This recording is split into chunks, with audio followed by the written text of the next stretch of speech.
Dons e talentos. O propósito é a missão, o programa da alma dentro da encarnação. Existe um propósito individual e um propósito coletivo, e ambos estão relacionados. O propósito coletivo só pode ser realizado através de cada um de nós.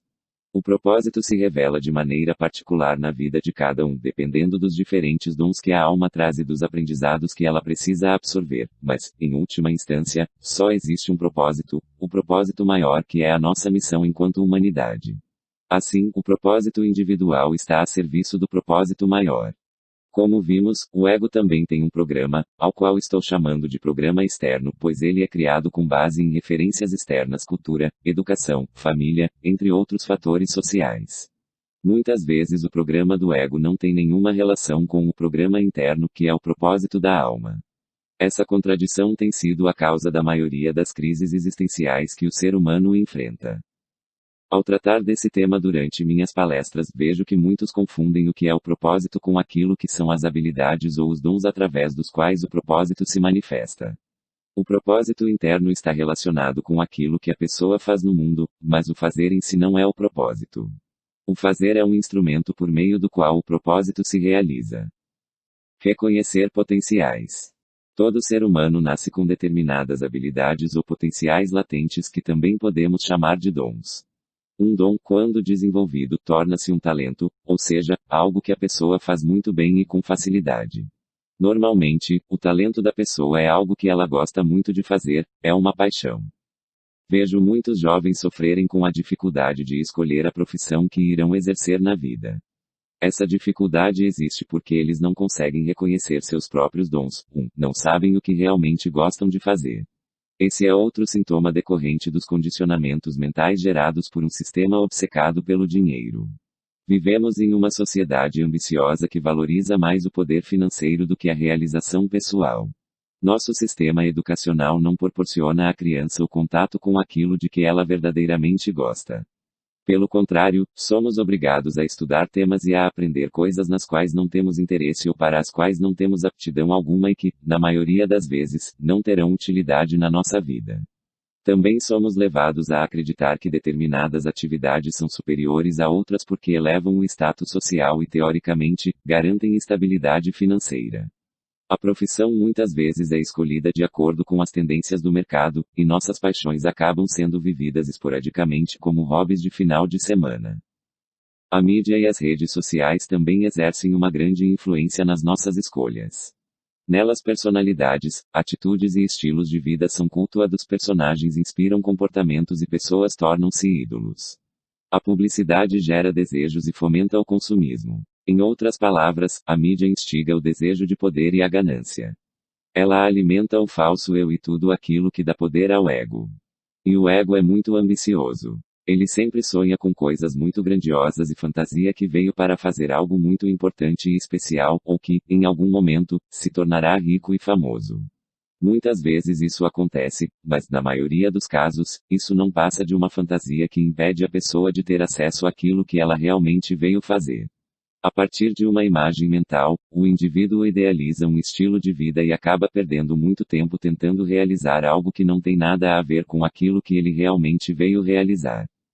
Por exemplo, vamos supor que o ego queira ser um grande líder espiritual ou um artista famoso, mas a alma veio com o programa de viver em uma comunidade espiritual para fazer seva. A alma veio para varrer o salão, limpar os vidros, cozinhar para muitas pessoas, regar flores, cantar mantras, rezar e meditar. Imagine a contradição. Uma pessoa muito ambiciosa, que sonha com fama e poder, mas cuja realidade desenha caminhos completamente opostos a esse, no mínimo torna-se ansiosa e angustiada. É comum que esse indivíduo carregue angústia e, dependendo da dimensão do conflito interno, é normal que haja depressão ou até mesmo outras doenças físicas e psíquicas. Isso ocorre porque por dentro a pessoa está sendo dilacerada, uma força a está puxando para um lado, e outra força a está puxando para outro. O ego alimenta grandes expectativas, mas a alma não tem tantas ambições. Portanto, não somos incentivados a reconhecer, dar valor e desenvolver nossos verdadeiros dons, aqueles que são natos. E isso impossibilita a realização do programa da nossa alma. Para se desenvolver, um dom precisa ser cultivado. Podemos dizer que plantamos dons para colher talentos. Para crescer e dar flores e frutos, uma planta necessita de água e de luz, além de um solo fértil. Da mesma maneira, nossos dons precisam ser alimentados. E isso é feito através da dedicação. Alguns dons são tão naturais que não exigem nenhum esforço para se desenvolver. Outros precisam de uma certa dedicação e de força de vontade. Alguns dons se manifestam logo cedo na vida. Outros irão se manifestar somente com a maturidade. Isso ocorre porque determinados dons servirão apenas para a realização do programa externo e por isso serão desenvolvidos durante o período de afirmação do ego, que é quando o indivíduo se dedica exclusivamente ao desenvolvimento pessoal e ao sucesso material. Então, com o passar do tempo, quando o ego já foi suficientemente cristalizado e a pessoa começa a ser informada de que deve haver uma razão maior para estar encarnada aqui, novas habilidades começam a ser reveladas e desenvolvidas. Alguns não passarão por esse processo porque de alguma maneira o programa do ego já se relaciona com o programa da alma. Estes continuarão manifestando os mesmos talentos durante toda a vida. O que muda nesses casos é que, em algum momento, o fazer ganha uma nova qualidade, a ação ganha alma. A ação que antes era feita de forma automática e superficial, apenas para corresponder às expectativas externas, passa a ter um novo significado. Apesar do talento e da paixão envolvidos na ação, ela ainda estava a serviço do ego e da carência. Então chega o momento em que a ação é ressignificada e passa a servir ao propósito maior. Em outras palavras, o karma se alinha com o dharma e ocorre um encaixe. Ser e fazer. Quando ocorre esse encaixe, o alinhamento entre os propósitos externo e interno, somos tomados por uma profunda sensação de completude e pertencimento. É como se finalmente voltássemos para casa depois de muitos anos de viagem. Isso se dá porque quando rompemos com a nossa essência e construímos uma falsa identidade, ocorreu um desencaixe entre aquilo que somos e aquilo que fazemos. Nós deixamos um personagem fictício tomar conta da nossa casa e passamos a fazer aquilo que agrada aos outros e agrega valor a essa falsa ideia de eu. Por isso esse encaixe equivale a um reencontro consigo mesmo. E a partir desse reencontro, que é fonte de uma grande alegria, a verdade de quem somos começa a se manifestar através das nossas ações. Porque aquilo que fazemos está intimamente relacionado com aquilo que somos. Na verdade, o ser e o fazer são inseparáveis, assim como a rosa é inseparável do seu perfume. Nossos dons e talentos são fragrâncias do Ser Supremo que nos habita, perfumes que são espargidos em diferentes ações no mundo. Eles são as diversas qualidades da nossa essência primordial, o amor. Portanto, um ponto importante que precisa ser compreendido é: o propósito da alma não é aquilo que fazemos, mas sim aquilo que somos. A questão da identidade é fundamental no processo do desvendar do propósito da alma. Na medida em que vamos nos libertando da falsa identidade e ativando a lembrança de quem realmente somos, o nosso propósito também se revela. Quando se pergunta, o que eu vim fazer aqui, você está ao mesmo tempo se perguntando quem sou eu. Sem dúvida, nossas atividades se relacionam com o nosso propósito, mas, no mais profundo, o propósito é a realização daquilo que somos, ou seja, é a autorrealização. Mas essa autorrealização não se trata de uma realização profissional ou material, e sim da lembrança de quem somos.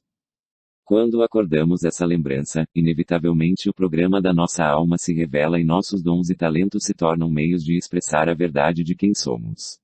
Sendo assim, passamos a ser canais para a realização do propósito maior. Por isso costumo dizer que nossos dons e talentos são os presentes que trouxemos para entregar ao mundo. Presentes guardados. Quando ocorre esse alinhamento entre o interno e o externo, entre o Dharma e Karma, entre o ser e o fazer, nós sentimos alegria em acordar pela manhã para colocar nossos dons e talentos a serviço do bem maior, porque se estão alinhadas com o propósito da alma, nossas ações naturalmente estão servindo ao propósito maior. Então nós sentimos um grande conforto em estar onde estamos e fazer o que fazemos.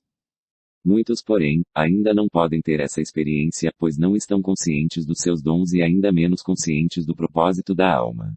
Muitos outros até estão conscientes dos seus dons, mas por alguma razão, se recusam a colocá-los em prática. Sempre que entro nesse assunto, lembro-me de uma história que me toca muito pela riqueza de símbolos. Trata-se de uma passagem bíblica que faz alusão a alguns dos obstáculos que o buscador enfrenta durante o processo de despertar da consciência, que é o caminho da autorrealização.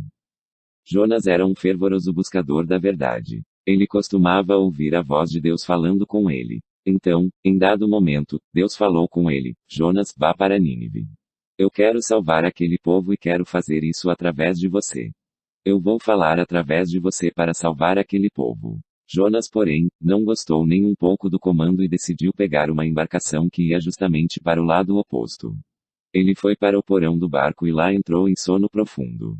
Então Deus mandou uma tremenda tempestade. O barco começou a balançar de um lado para outro. Todos começaram a ficar desesperados pelo risco de morte iminente. Então alguém encontrou Jonas, o acordou e disse: Como você pode dormir num momento como esse?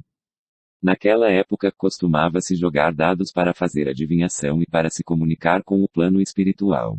Então eles jogaram os dados e descobriram que a tempestade estava acontecendo porque havia um estranho no barco. Imediatamente, eles constataram que era Jonas e o jogaram no mar. Naquele momento, a tempestade parou, e Jonas foi engolido por um monstro marinho. E quando estava dentro da boca monstro, ele se lembrou de orar a Deus. Foi quando novamente ouviu a voz dizendo: Jonas, vá para Nínive. Porque Jonas não queria ir para Nínive. Porque guardava mágoas e ressentimentos contra o povo de lá. Ele não queria que aquele povo fosse salvo. Estava preso numa vingança. Quando você se recusa a seguir o caminho do coração, quando se recusa a colocar seus dons e talentos em movimento, isso quer dizer que você está dormindo, que está profundamente amortecido. Então Deus manda uma tremenda tempestade que faz tudo à sua volta balançar, e você diz: Não estou sentindo nada. Não tenho nada a ver com isso. Tudo parece estar muito bem, muito normal porque você está completamente amortecido. Você segue nesse estado até que algo aconteça. Você é engolido por um monstro e entra no lugar onde fica prestes a ser triturado. A boca do monstro representa um lugar de purificação intensa. E somente quando passa por um susto desse tamanho você volta a sentir e a perceber que tudo que está acontecendo é para que você abra mão de suas mágoas, ressentimentos e vinganças. Tudo é para você aprender a se entregar para o fluxo da vida que está sempre te levando a realizar o seu propósito. Enquanto guardar mágoas e ressentimentos na forma de pactos de vingança, o que significa que você não avançou no processo de purificação da natureza inferior que te habita, não será possível entregar seus presentes ao mundo. Você pode até entregar alguma coisa, mas não tudo. Estando preso a um pacto de vingança, 2, não consegue dar o seu melhor. Muitas vezes, você se recusa a oferecer seus presentes porque tem medo da própria grandeza, tem medo do sucesso. Isso parece absurdo, mas é muito comum. O medo da grandeza ou do seu potencial revelado é o desdobramento de um outro medo, o de superar os pais. Algumas pessoas mantêm relações de codependência com seus pais, e essas relações se mostram através de um sentimento de impotência diante deles. Então, inconscientemente, essas pessoas não querem se desenvolver pois acreditam que, ao colocar seus dons em movimento, irão superar seus pais e destruir a relação de codependência. Alguns ainda conseguem se desenvolver, mas mantêm uma certa subserviência por causa da culpa de estar melhor do que os pais. E alguns sofrem tanto com essa culpa que precisam morar longe dos pais para poderem prosperar pois não conseguem romper com a miséria da família e da ancestralidade. Esse é um aspecto da natureza inferior difícil de ser compreendido. É uma forma de manter os círculos viciosos de sofrimento. Isso ocorre porque, lamentavelmente, o ser humano se acostumou com o sofrimento. São séculos e séculos de ignorância a respeito do propósito maior da vida e de inconsciência sobre a nossa própria natureza inferior. Nós aprendemos a nos defender acusando os outros. Não conhecemos nossa própria maldade e assim seguimos procurando culpados para nossas misérias. E a forma que encontramos para sobreviver em meio à miséria foi sentindo prazer no sofrimento. É por isso que eu insisto na importância do autoconhecimento. Precisamos tomar consciência das nossas maldades, precisamos conhecer os cantos escuros da mente, que são os aspectos sombrios da personalidade, para podermos purificá-los do nosso sistema. A purificação da natureza inferior é a fase do processo de autoconhecimento na qual nos dedicamos à exploração da consciência para identificar aquelas partes de nós mesmos que por alguma razão, não aceitamos e escondemos, e que agem à revelia da nossa vontade consciente, sabotando nossa felicidade. Enquanto não evoluímos o suficiente nesse processo, não podemos ser verdadeiramente felizes e prósperos. Quando entrega os presentes que trouxe para compartilhar, quando está feliz com aquilo que faz, você se torna um elo na corrente da felicidade e da prosperidade. A felicidade e a prosperidade passam por você para chegar aos outros. Seus dons e talentos, quando colocados em movimento, são o amor agindo através de você. E isso naturalmente gera mais felicidade e prosperidade, criando um círculo benigno. Entretanto, existem aquelas pessoas que já podem entregar seus presentes, mas ainda não se harmonizaram com o fluxo da prosperidade. Elas reconhecem seus dons e talentos e até conseguem colocá-los em movimento, mas quando isso envolve dinheiro, tudo fica mais complicado. É como se houvesse um bloqueio que as impede de dar o que têm para dar. Nesse caso, existe um não inconsciente para a prosperidade, o que significa que provavelmente há uma imagem, uma crença em relação ao dinheiro. Existe uma dificuldade em lidar com essa energia. Pactos de vingança. Se você já tem consciência dos seus dons e talentos, mas de alguma forma se sente impedido de colocá-los em movimento, se você não se sente confiante para fazer aquilo que tem vontade, mesmo sabendo que pode realizá-lo, fique atento para a possibilidade de estar preso em um pacto de vingança. No mais profundo, sempre que existe um bloqueio no fluxo da energia vital, depressão, tristeza, preguiça, raiva, medo, isso quer dizer que existe um pacto de vingança. Pactos de vingança são acordos feitos inconscientemente no momento em que a entidade sofre choques de exclusão, humilhação, rejeição e repressão. São como contratos realizados entre o ego e o eu inferior. As matrizes do eu inferior funcionam como guardiãs desses contratos, mantendo o império do falso eu. Elas sustentam os pactos de vingança e ao mesmo tempo são alimentadas por eles. Esses acordos inconscientes podem se manifestar de diferentes maneiras na sua vida, como falta de autoconfiança, impotência, rebeldia, vitimismo, entre muitas outras distorções. Inclusive a falta de fé pode ser o sintoma de um pacto de vingança contra o divino. Porque muitas vezes você culpa Deus pelo seu sofrimento. E quando você culpa a si mesmo, a vingança se manifesta como autodestruição, autossabotagem e auto-ódio. Os pactos de vingança podem ser identificados através de contradições. Por exemplo, você sonha em se desenvolver profissionalmente, quer prosperar, mas não consegue fazer aquilo que é necessário para que o seu sonho se realize. O fato é que você pensa que quer, mas no fundo não quer. E é justamente por isso que não consegue. Existe um não inconsciente travando o fluxo da prosperidade na sua vida. E se você consegue identificar essa contradição, se pode, por exemplo, perceber a atuação de um pacto de vingança se manifestando na forma de falta de autoconfiança, se consegue ver a sua insegurança quando, de alguma maneira, não aproveita as oportunidades que surgem na sua vida, você está chegando a um ponto muito importante, um ponto de mutação. Identificar a atuação de um não é como identificar um monstro interno que pode estar sugando a sua energia vital há muito tempo. Mas esse monstro ainda é somente um soldado raso do batalhão do eu inferior. Certamente, há um general por trás dele, dando as ordens. Então, ao chegar nesse ponto, você precisa se aprofundar no processo de auto-investigação para que possa conhecer esse general e desfazer esse contrato com o mal. Prosperidade.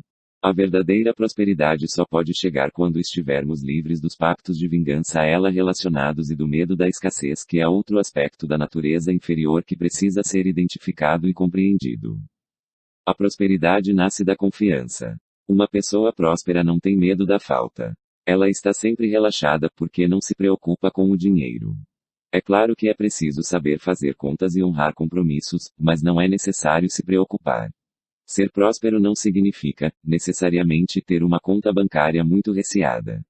A prosperidade não tem a ver com o tanto de dinheiro que você tem, mas sim com a confiança de que todas as suas necessidades serão atendidas, independentemente disso. E o dinheiro surge como uma consequência natural dessa confiança. Já falei sobre a riqueza que é construída pelo medo da pobreza. Uma riqueza que gera estresse porque, mesmo tendo muito dinheiro, a pessoa não se permite relaxar e usufruir de suas posses, justamente porque não confia que a vida suprirá suas necessidades. Ela está sempre insegura, com medo de que alguma coisa falte, e com isso não consegue desfrutar nem compartilhar o que tem. Nesse ponto quero salientar uma questão muito importante a ser compreendida: a prosperidade sobrevive do compartilhar. Não é possível ser verdadeiramente próspero sem que se compartilhe o que é recebido. Você pode acumular dinheiro e conhecimento, pode ter muitos talentos e muitas ideias, mas se não compartilhar, o que significa não colocar em movimento, inevitavelmente o fluxo da prosperidade será bloqueado. Assim como você recebe, precisa aprender a dar. Isso porque a prosperidade é um fluxo de energia, o que significa que ela está em constante movimento. Um fluxo é algo passando, mas quando você tenta pegar o que está passando apenas para você, esse fluxo acaba sendo obstruído. Se você não compartilha o que recebe, o fluxo obviamente é bloqueado. Normalmente, a pessoa que mais tem medo de não receber é a pessoa que menos consegue dar. O medo faz com que ela não confie que irá receber de volta o que tem para dar, e com isso ela não entrega e acaba também deixando de receber. Esse é um dos sintomas do medo da escassez, que é um desdobramento da falta de confiança. A confiança é uma virtude da alma, um fruto maduro da árvore da consciência. Ela nasce de um coração purificado. Você não pode forjar esse estado com a mente. O que você pode fazer é dedicar-se ao autoconhecimento para que possa acessar as imagens e crenças 3 que te impedem de confiar. Gênese da insegurança.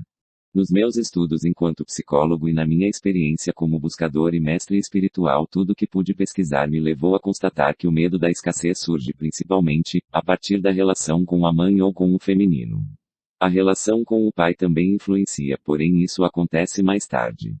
As primeiras influências ocorrem através da mãe, pois ela é o portal pelo qual chegamos aqui.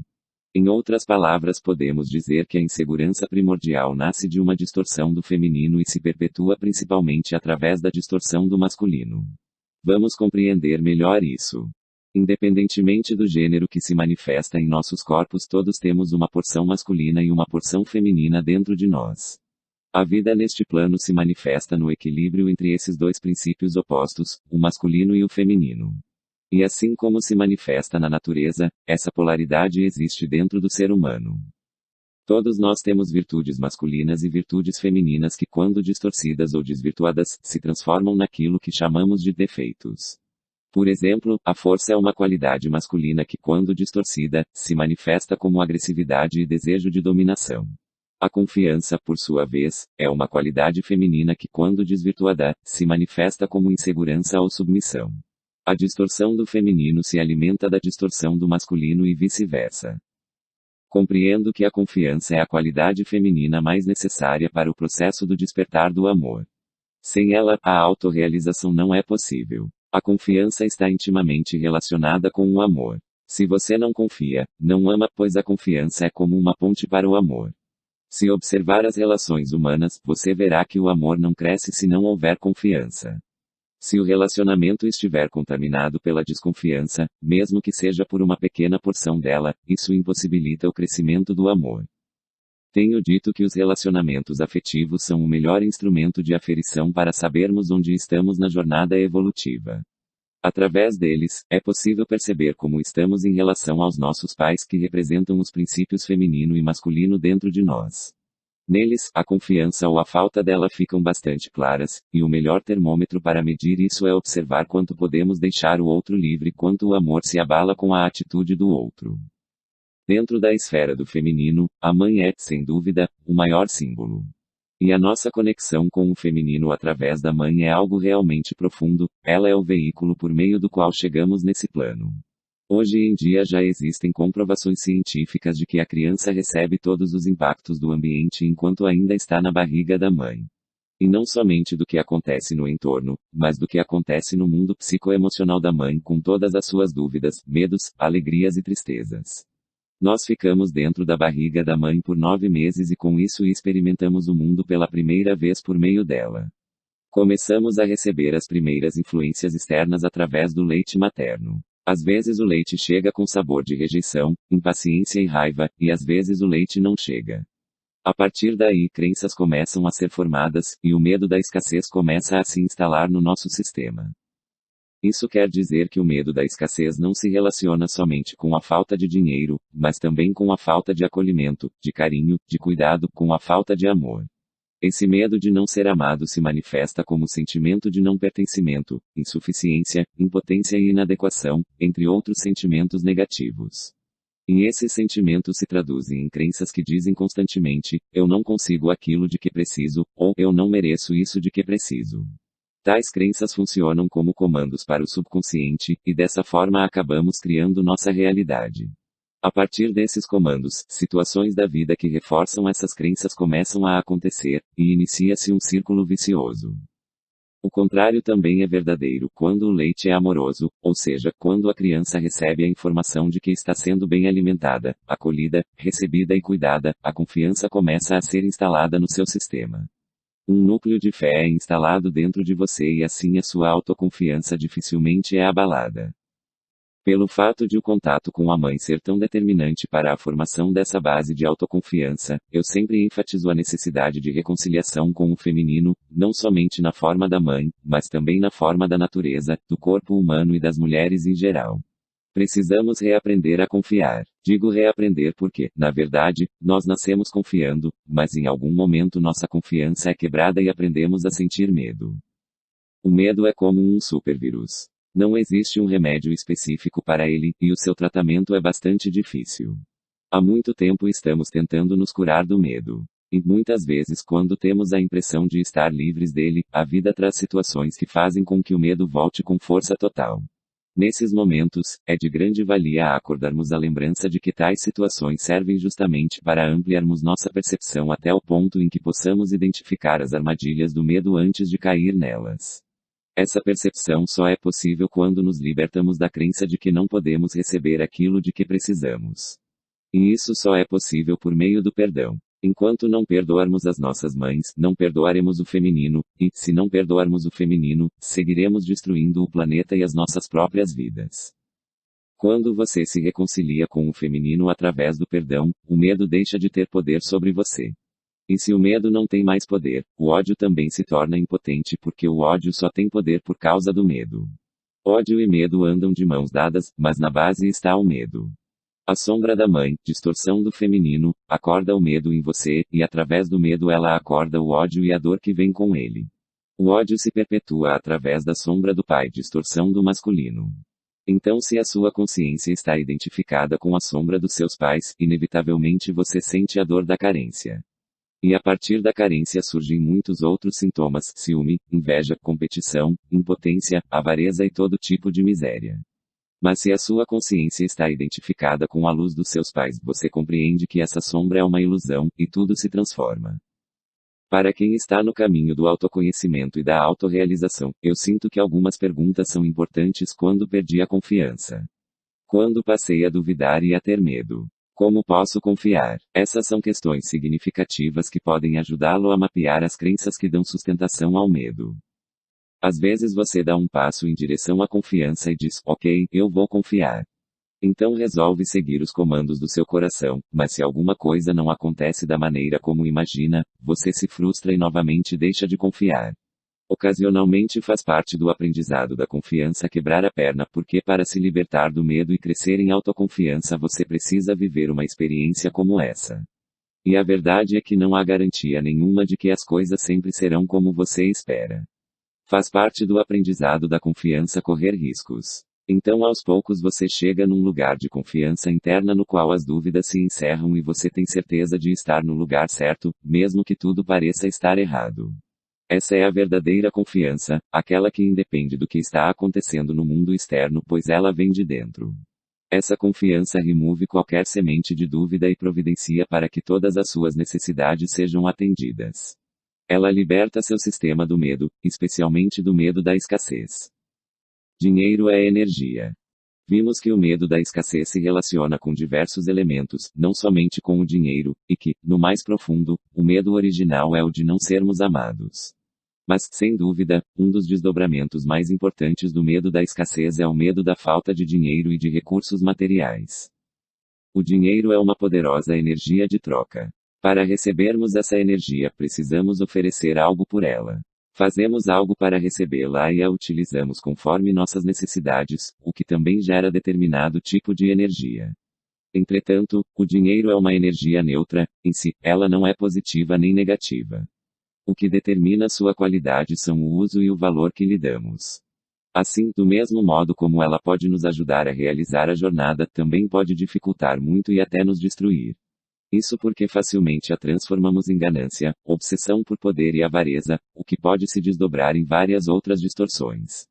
Assim, o que determina se essa energia agirá de forma negativa ou positiva em nossas vidas é a nossa capacidade de lidar com ela, o que significa lidar com os conteúdos psicoemocionais que projetamos no dinheiro. Se olharmos para a situação econômica mundial, por exemplo, poderemos constatar que o ser humano vem tendo grande dificuldade em lidar com essa energia. A ganância tem feito com que sejamos canais de uma crueldade sem tamanho. Mesmo com tanto dinheiro circulando e com a abundância dos recursos naturais, grande parte da população ainda sofre com a miséria e a fome. Uma pequena minoria detém a maior parte da riqueza do planeta, enquanto a maioria ainda luta pela sobrevivência. Por causa desse mau uso, essa tão poderosa energia se tornou uma ameaça para o processo evolutivo do ser humano. São muitas as crenças a respeito do dinheiro, o que acaba transformando essa energia em algo que vai além daquilo que ela realmente é. Nós damos ao dinheiro um valor emocional extremamente alto. Projetamos nele questões que nada têm a ver com a sua função no mundo. Isso ocorre devido a distorções que geram crenças e imagens em relação ao dinheiro. Por exemplo, quando os pais, por não conseguirem dar afeto, carinho e atenção para um filho, acabam tentando suprir essa carência de amor comprando coisas para eles, isso faz com que a criança relacione o afeto ao dinheiro. Então o dinheiro deixa de ter um uso instrumental e passa a ser uma necessidade simbólica. Ele deixa de ser apenas um elemento de troca para ser algo que supre uma carência afetiva. Outro exemplo é a crença mencionada anteriormente de que o dinheiro compra tudo, inclusive a felicidade. No senso comum, ter dinheiro é sinônimo de ter sucesso na vida.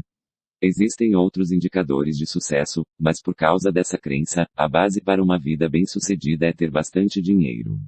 Desde cedo somos programados a acreditar que para sermos felizes precisamos de sucesso e, portanto, precisamos de dinheiro. Nós precisamos vencer na vida, o que significa ter reconhecimento profissional, fama e principalmente, dinheiro. Vencer na vida. O dinheiro, portanto, transformou-se num sinal de sucesso, um símbolo de vitória.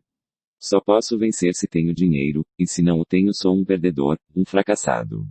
Esse é o senso comum a respeito do sucesso. Mas por razões óbvias, esse conceito precisa ser revisto, precisamos ressignificar o sucesso. Já tivemos provas suficientes de que a busca por esse sucesso que depende do acúmulo de dinheiro tem nos levado ao fracasso. A nossa história, assim como a atual situação planetária, demonstra que temos falhado em nossas tentativas de alcançar a felicidade. O fato é que nunca estivemos tão infelizes. Nunca estivemos tão deprimidos, tão pobres, perdidos, confusos, ansiosos, doentes. Isso não é vencer, isso é fracassar. A principal causa desse fracasso é o esquecimento da nossa identidade espiritual e a inconsciência em relação ao propósito maior da vida. Estando desconectados de nós mesmos e do nosso propósito, agimos como se o corpo fosse a realidade final e, consequentemente, somos guiados pelos impulsos do corpo. Inconscientes de que existe um princípio espiritual que permeia toda a existência e que tem ascendência sobre o mundo material, obviamente nos rendemos às leis que o regem. Com isso, o sentido da vida passa a ser a satisfação das necessidades do corpo. Essa é uma profunda distorção da realidade. Com base nessa ideia de que somos apenas um corpo desprovido de alma, nascem sucessivas ondas de distorção. E a partir disso criamos todos os sistemas que regulam a vida em sociedade. Na mesma medida em que não percebemos a alma que nos habita, não percebemos a alma que habita o outro. Percebemos somente o corpo e com isso julgamos tudo pelas aparências. Por não sermos capazes de perceber a alma que está por trás de toda a criação, facilmente coisificamos a vida, transformando tudo em produtos de consumo. Com facilidade comercializamos tudo para obter mais dinheiro. Se não podemos ver a alma de uma árvore, de uma montanha, de um rio, se desconhecemos as leis espirituais que regem a vida neste plano, respeitamos apenas as leis materiais que dizem respeito basicamente à necessidade de sobrevivência. E se a única razão da vida é a sobrevivência, valores humanos e espirituais deixam de ter sentido. Nessa lógica, o que importa é ter poder sobre o outro e sobre o mundo material.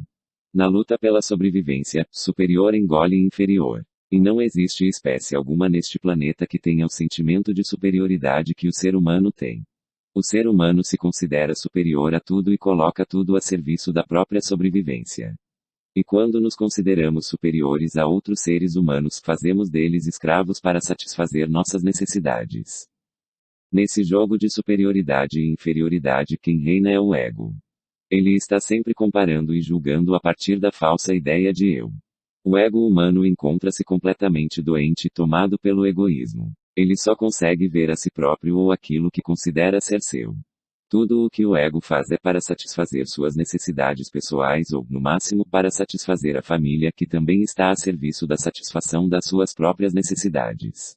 O ego é regido pelo medo da escassez e faz de tudo para acumular dinheiro, acreditando que dessa forma irá garantir sobrevivência, proteção, segurança. Esse desespero por acumular dinheiro e bens materiais nasce do esquecimento da verdadeira identidade. Sem ter consciência de quem somos, corremos atrás do poder material sem estabelecer nenhuma conexão com o propósito da alma.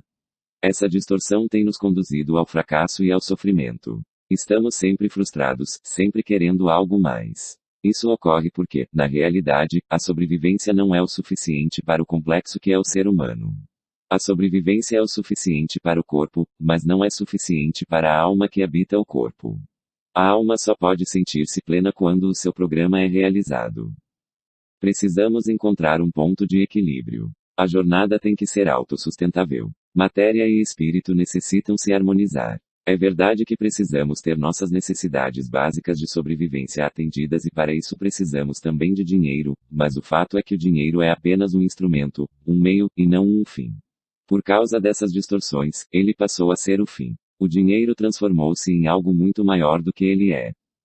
A questão é sabermos por que estamos indo atrás do dinheiro. Esse dinheiro está a serviço do que e de quem? Ao nos movermos apenas para obter dinheiro e suprir nossas necessidades básicas, inevitavelmente experienciamos a angústia da falta de sentido na vida. Mas quando o dinheiro é uma consequência da realização do propósito da alma, quando está a serviço da autorrealização, ele se transforma numa poderosa ferramenta que pode facilitar muito a jornada. Reconhecer nãos.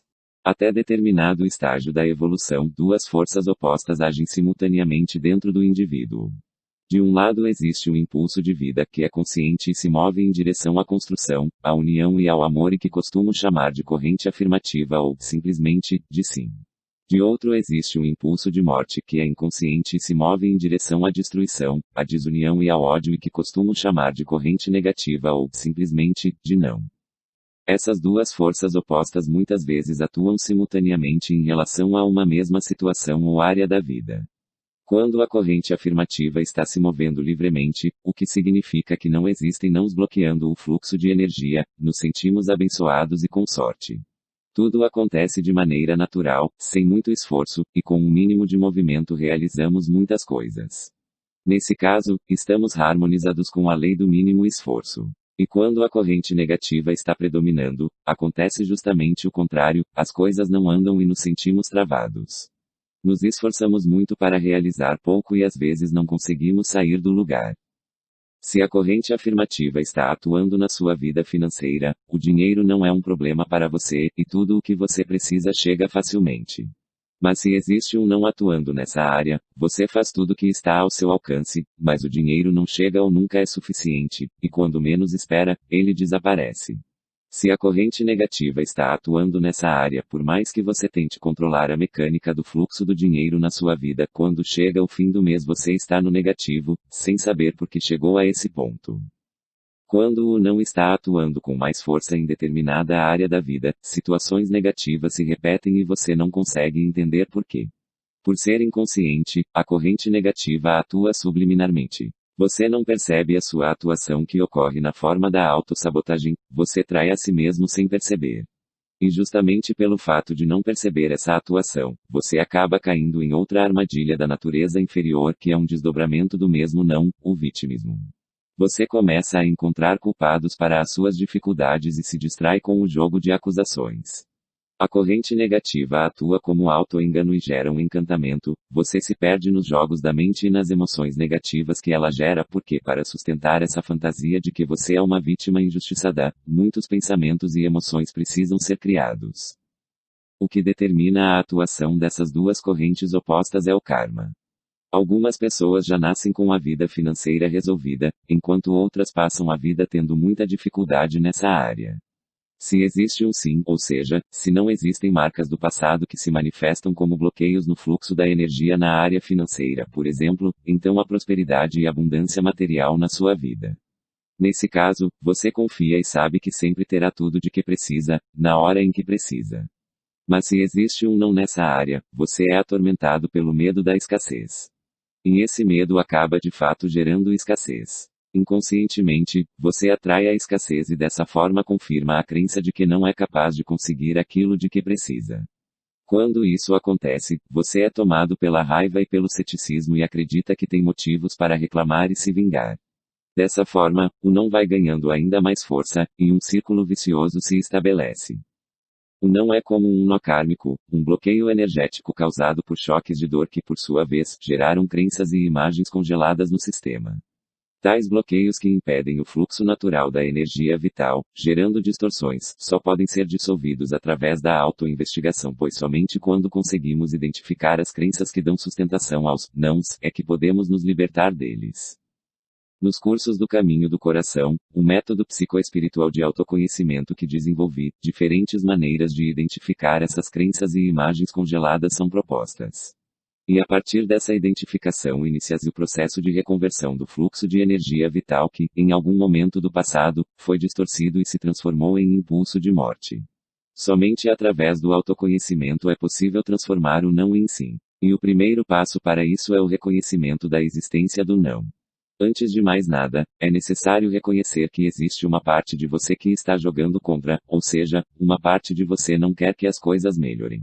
Existe uma voz interna constantemente dizendo não para a prosperidade, para a alegria, para a união e para o amor. Eu sei que muitas vezes é difícil acreditar que se está escolhendo a infelicidade, mas eu reafirmo, se você encontra dificuldades para realizar ou obter algo que deseja muito, isso significa que existe uma contradição dentro de você. Por um lado você quer, por outro, não quer.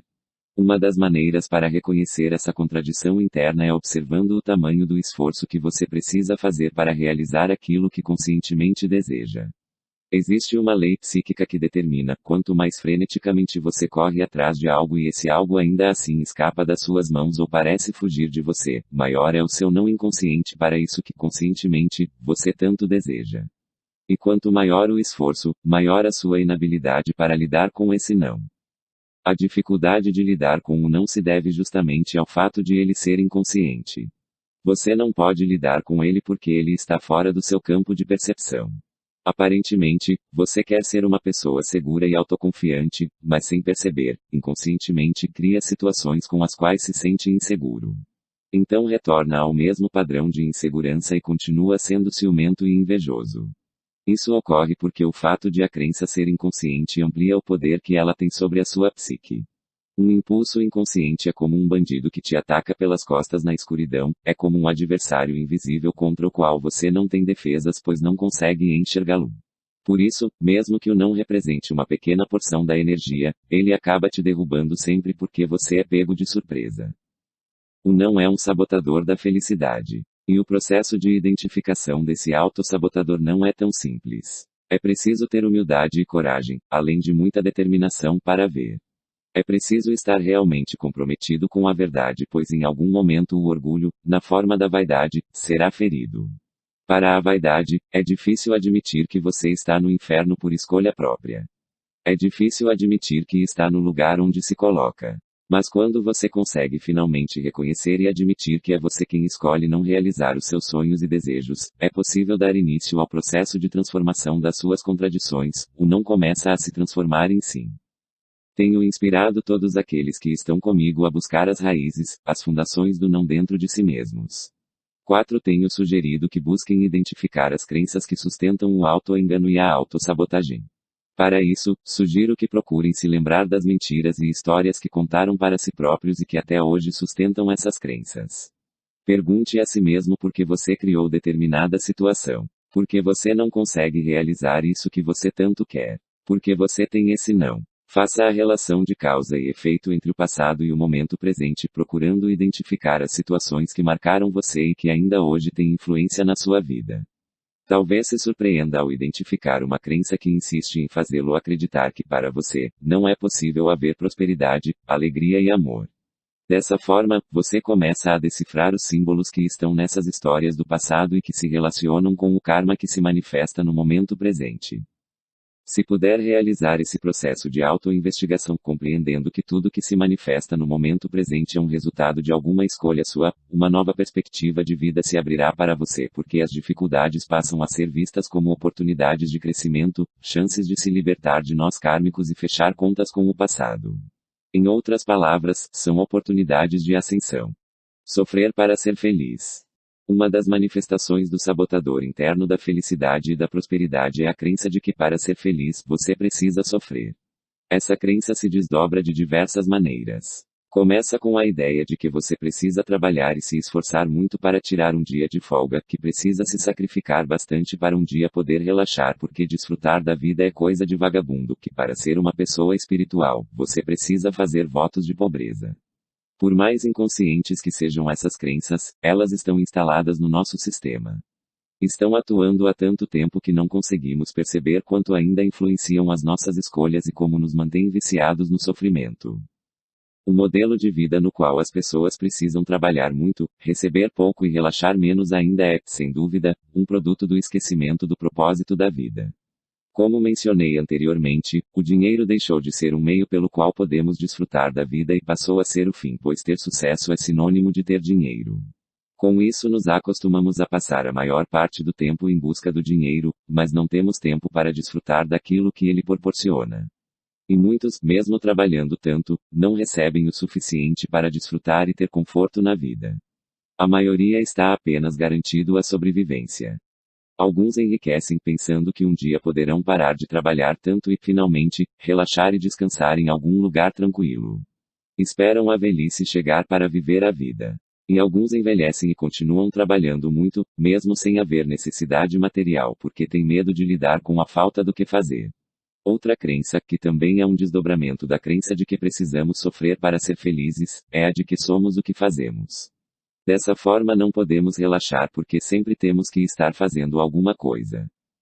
Você já deve ter ouvido ditados populares como, Deus ajuda quem cedo madruga, ou, é mais fácil passar um camelo no buraco de uma agulha do que um rico ir para o reino do céu. Essas são expressões de condicionamentos mentais que estão profundamente enraizadas no psiquismo humano. São crenças que foram instaladas no nosso sistema através da culpa e do moralismo religioso. É como se precisássemos ser crucificados e ter uma coroa de espinhos colocada em nossas cabeças para podermos entrar no reino do céu. Em outras palavras, precisamos nos sacrificar muito para merecer a felicidade. Vejo, especialmente entre os buscadores espirituais, uma grande negação do dinheiro, uma espécie de moralismo em relação à prosperidade, e isso acaba os colocando em situações tremendamente difíceis. Muitos até se acostumam com a falta e se convencem de que a vida espiritual precisa ser austera, mas acabam dependendo de outras pessoas para terem aquilo de que necessitam.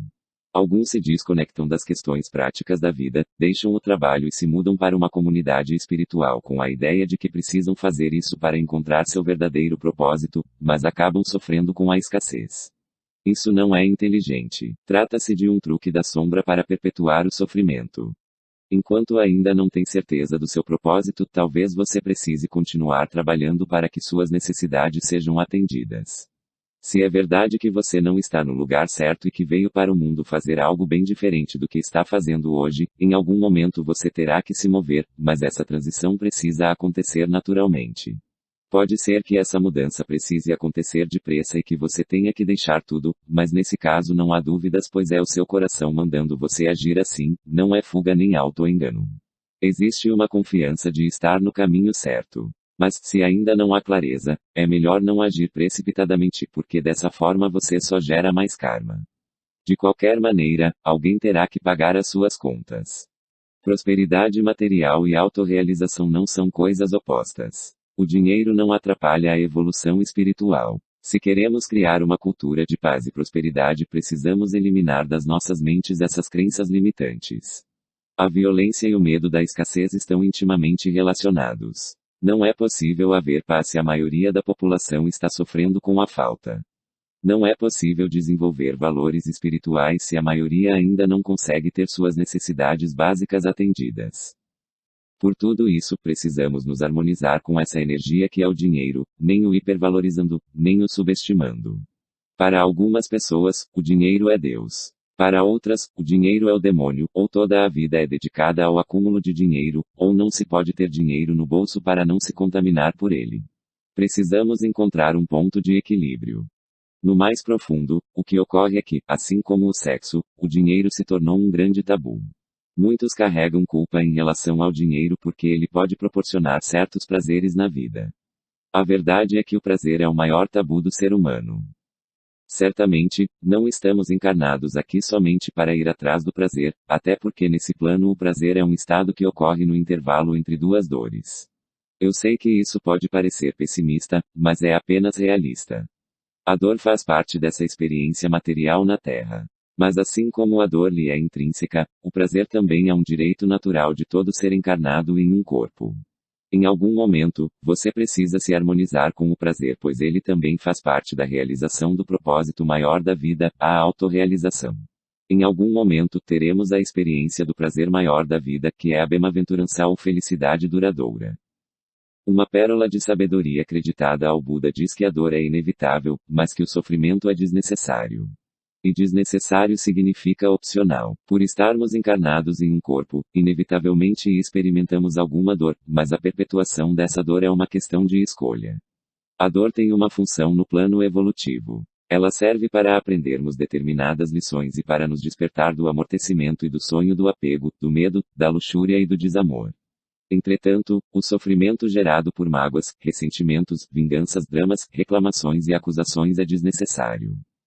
É importante lembrar que a vida nesse corpo tem um prazo de validade muito curto. O tempo é aquilo que temos de mais valioso. Quando você menos espera, a vida passa, o jogo acaba, por isso não desperdice o seu tempo com coisas inúteis. Não se perca na ilusão de que precisa batalhar muito para algum dia poder curtir a vida. Você não precisa conquistar o mundo para ser feliz. Você pode ser feliz agora, mesmo sem ter conquistado o mundo. Prosperidade e serviço. Outro desdobramento do não para a prosperidade é a ideia de que o propósito da alma só pode ser realizado através de um trabalho social, de caridade, de algo que não inclui receber dinheiro. Isso acontece porque confundem a realização do propósito com um serviço voluntário que, na tradição do yoga, é conhecido como seva, serviço desinteressado, que é uma prática do Karma Yoga, o yoga da ação. Em primeiro lugar, é preciso compreender que ao alinharmos nossas ações com o propósito interno, independentemente do que estejamos fazendo ou do que estejamos recebendo em troca do nosso trabalho, sempre estaremos a serviço do propósito maior. Como vimos, o propósito da alma sempre se relaciona com o propósito maior, pois está a serviço dele. É possível então que o programa da sua alma envolva o trabalho voluntário em uma instituição de caridade ou comunidade espiritual, mas nesse caso você não sentirá falta de nada. Você se sentirá completo e feliz ao acordar pela manhã para realizar o seu trabalho. Entretanto, se ao realizar um serviço voluntário você tiver a sensação de que suas necessidades não estão sendo atendidas ou estiver sofrendo com o medo da escassez, talvez esse não seja o seu caminho. É possível servir e estar alinhado com o propósito maior trabalhando em uma grande empresa e recebendo um ótimo salário por isso. O que realmente importa é o encaixe interno, é sua ação no mundo fazer sentido. Você pode fazer seva em qualquer lugar, até mesmo nos grandes centros urbanos. Tenho dito que a espiritualidade nos dias de hoje precisa ser prática, e isso quer dizer que ela precisa ser sustentável. O seva, ou serviço desinteressado, é uma forma de prática espiritual de purificação do ego que, apesar de envolver a ação, trata-se de uma prática interna. Se as suas ações estão carregadas da consciência do propósito, elas se transformam em uma prática espiritual, em um serviço ao bem maior. Nem todo serviço voluntário estará alinhado com o propósito da alma, principalmente se você usa esse serviço como forma de fugir do mundo ou daquilo que de fato precisa fazer. É verdade que, ao colocar os seus dons e talentos a serviço do bem comum através de um serviço voluntário ou de uma doação, você está trabalhando pelo Dharma, o propósito maior, mas nem sempre faz parte do programa da sua alma realizar um trabalho dessa natureza, justamente porque para se alinhar com o seu propósito, você precisa ganhar dinheiro. É possível fazer um seva e ao mesmo tempo ser materialmente próspero. Quando você se harmoniza com o seu propósito, naturalmente suas necessidades materiais são atendidas. Se o seva está alinhado com a sua missão, com aquilo que você veio fazer no mundo, inevitavelmente você terá tudo de que precisa. Isso é uma lei.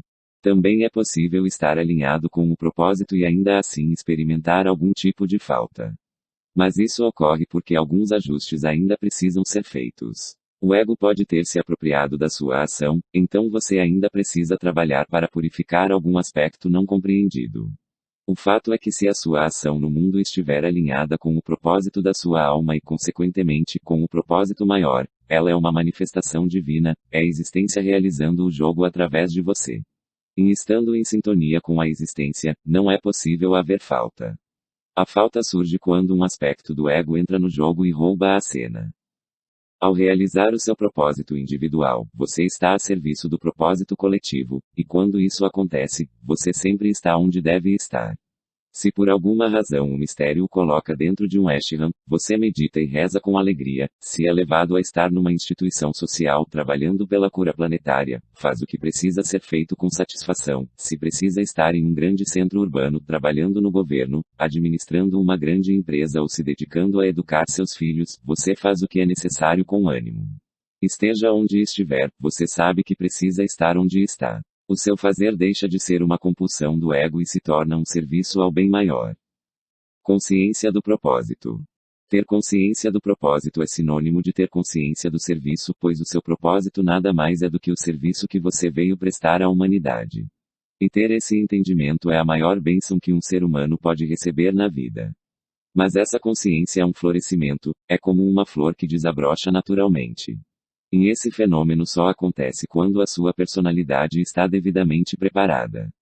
Isso significa que, até certo ponto, você já purificou o medo e o ódio do seu sistema. Muitos criam ansiedade em relação a esse tema, e essa inquietação acaba se transformando em um impedimento para a revelação do propósito. Entretanto, é preciso compreender que a consciência do programa da sua alma é um processo que tem seu tempo. Você pode ainda não ter consciência do que veio fazer aqui, mas estar vivendo as experiências necessárias para, em algum momento, ter essa revelação.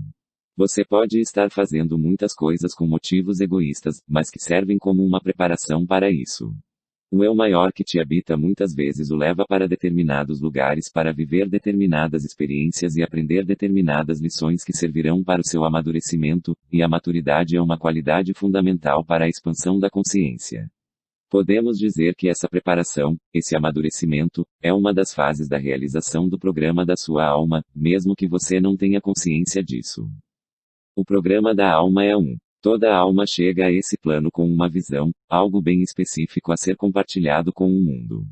E mesmo que, até determinado momento, esse programa esteja dividido em diferentes fases, ele continua sendo único. A alma é sábia, conhece, entende e respeita as leis da vida. Ela sabe que para ser bem-sucedido em alguma iniciativa, você precisa estar inteiro.